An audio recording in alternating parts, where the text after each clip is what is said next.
տարի 110-րդ տարելիցն է հայոց ցեղասպանության եւ Դաշնակցությունը ավանդական ջայրով երթ է իրականացնում։ Ջայրով երթի ժամանակ, ինչպես նախկինում, այսօր էլ թերևս այրվելու է Թուրքիայի եւ Ադրբեջանի դրոշը, նախկինում երբեք ժողովուրդը կամ առհասարակ իշխանությունները չեն խոսել այդ մասին, օրինակ դրա անհրաժեշտության կամ լինելու հետ կապված, բայց այս իշխանությունը դատապարտում է, ասում է իմաստը ո՞րն է, որ նման բան է կանում։ Հայաստանի իշխանությունները ինչու մտահոգված Ադրբեջանի եւ Թուրքիայի դրոշի այրերով։ Իրականում կուզեմ ասել, որ տարբեր տարիներին եւս եղել են քննարկումներ դրա վերաբերյալ, չնայած որ Դաշնակցության երիտասարդական միությունը երբեք այսպես ասած կազմակերպիչը չի եղել այդ քաղաքական ակտի, այլ այսպես ասած միջոցառման շրջանակում ինքնաբուխ շատ դեպքերում տեղ ունեցել, բայց երբեք խոչընդոտել չենք հանդիսացել, ինչու, որովհետև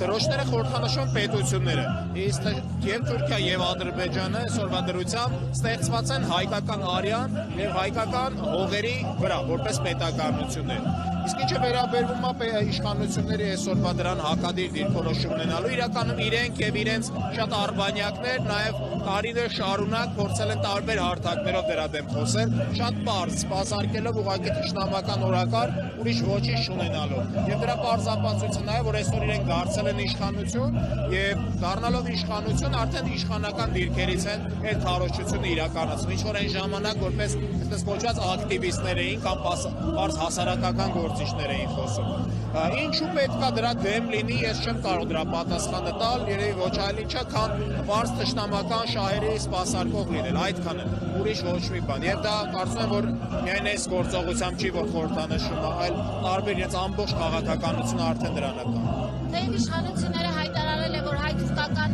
օրակարգում բանակցությունների սեղանին նախապայմաններ չկան Հայաստանի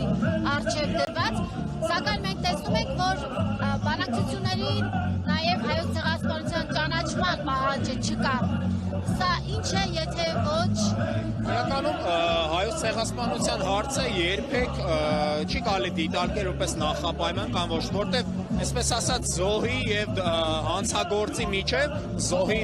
սպանության մասին չխոսելը դա նախապայման առաջ քաշել չի։ Դա պարզապես ուրացում եւ մոռացություն է։ Իսկ մեր դիտանկյունից ցանկացած Հայաստան-Թուրքիա հարաբերությունների մեջ ամեն պարագայում մենք պետք է պաշտպանենք մեր արժանապատիվ դիրքը, իսկ այդ արժանապատիվ դիրքը ենթադրում է մեր իրավունքներից ետ չկանգնելը։ Մնացած ամեն ինչ արդեն հավելյալ խոսակցություններ են, արդարացումներ, պատճառաբանություններ, որոնք վերջնարդյունքում այսպես ասած, երբ որ չես խոսում ցեղասպանության մասին, դրանից ոչ թե կողմերից երկուսն էլ շահում են, այլ շահում է Թուրքիան եւ կորցնում է Հայաստանը։ Հետեւաբար նմանատիպ բանակցությունները ոչնչի համար հայկական շատ սպասարկող բանակցություններ են, իսկ այս իշխանություններից այլ բան չենք էլ ակնկալում։